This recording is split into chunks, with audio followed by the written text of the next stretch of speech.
এই যে রাজনৈতিক বাদানুবাদ এবং রাজনৈতিক এক ধরনের অভিযোগ, পাল্টা অভিযোগ, আসল সত্য কথাটা কিন্তু সবসময় উজ্জ্বল থেকে যাচ্ছে। আপনার লড়াই তো হবে আদর্শগত লড়াই। আপনার আদর্শের প্রশ্নটা কোথায়? আপনি বলেন নাহিদ সাহেব বলছেন বা মাহফুজ সাহেব এই কথা বলছেন, বিএনপি এই কথা বলছে, জামাত এই কথা বলছে, জামাতকে আমরা নানানভাবে হিরো বানিয়ে ফেলছি এবং বলা যাচ্ছে বঙ্গবন্ধু সম্পর্কে তাকে ঈশ্বর বানানো হয়েছে। এই যে সব কিছু বানানোর যে ব্যাপারগুলো, এই সব কিছু বানায় কখন মানুষ?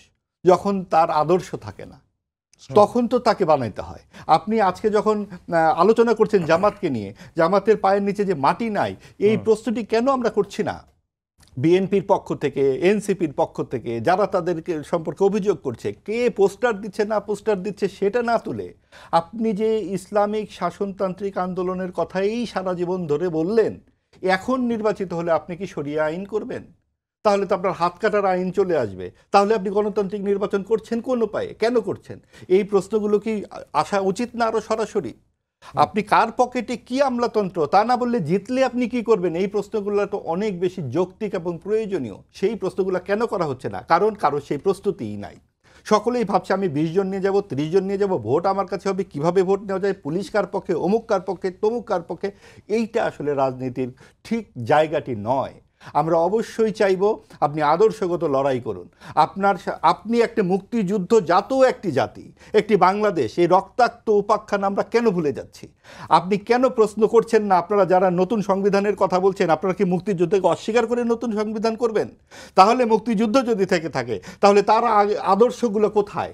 আপনি নির্বাচিত হলে সেই আদর্শগুলো কি করে আসবে? আজকে গণভোট নিয়ে এত কথা হচ্ছে, যে গণভোটটার উদ্দেশ্য কি আসলে? উদ্দেশ্য কি 4 সংবিধানের যে মূল স্তম্ভ সেগুলোকে ভুলিয়ে দেবেন আপনারা?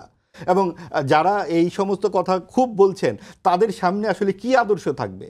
এনসিপির রাজনৈতিক আদর্শ কি সেটা কি তারা পরিষ্কার করেছে?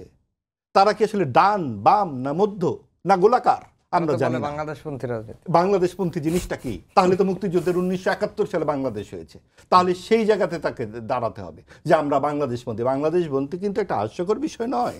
বাংলাদেশপন্থী মানে পাকিস্তানের সঙ্গে 23 বছরের সশস্ত্র সংগ্রামের শেষ অধ্যায়। সেই জায়গায় তাদেরকে দাঁড়াতে হবে। আমার কথাটি হচ্ছে, আপনি যে প্রশ্নটি করলেন তার সরাসরি উত্তর হতে আমাদের এখানে আদর্শগত লড়াই অনুপস্থিত। এই কারণে এই সমস্ত বাহাস হয় বেশি।